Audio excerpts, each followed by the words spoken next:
So over here, I am in the cut mode right here, and then I got a few clips right here on the timeline. So if I were to go around over here and make the change from one clip to another much more interesting, then I can use something called transitions. And to apply transitions, I'm going to go around over here onto transitions right here, and there's different sort of transitions that I can apply, as you can see. For example, there's blur dissolve right here, and if I were to hover my mouse right here, over here in this point right here, you can see that this is what you have. It changes from one clip to the other, and you can see the point getting highlighted as I move my timeline cursor onto that area right here. So I can go around onto the blur dissolve, and over here from the beginning you can see that this is what you have. So if you were to apply the blur dissolve, then this is how it'll seem. You can go around with the smooth cut, as you can see right here. There's diamond iris right here. The slide, as you can see right here. The split, as you can see right here, just like this.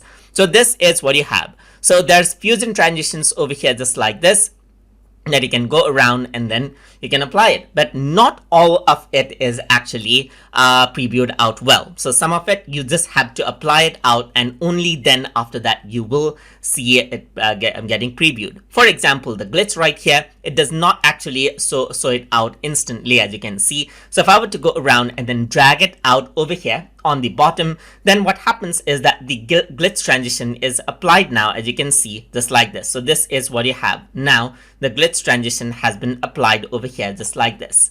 So once you go around onto the inspector area after you have applied the transition, then on the transition you can set out different things like the duration of the transition. You can click and drag to change around the duration of the transition, and you can change around the frame of the transition over here as well. You can align it out so that it takes more of one clip or the other clip right here by using these options, as you can see right here. But in my case, I don't have much of this footage but more of this footage, so it does not really make much change right here. You can disable the effect glitch or increase it out right here, over here as well.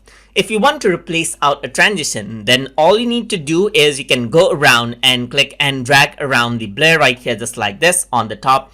And then this is what you have, as you can see. So this is what you have, and you can see the transition curve right here, just like this. You can increase and decrease it, and you can change around the edge so that there's more transition over here on the center than at the edges of the transition, making it much more smooth. You can change around the duration over here, alignment, the horizontal strength of the transition, the vertical strength of the transition over here as well, as you can see. So I'm just going to go around, change the vertical strength and decrease the horizontal strength. And you can see that this is what you have. You got more like a horizontal transition, as you can see.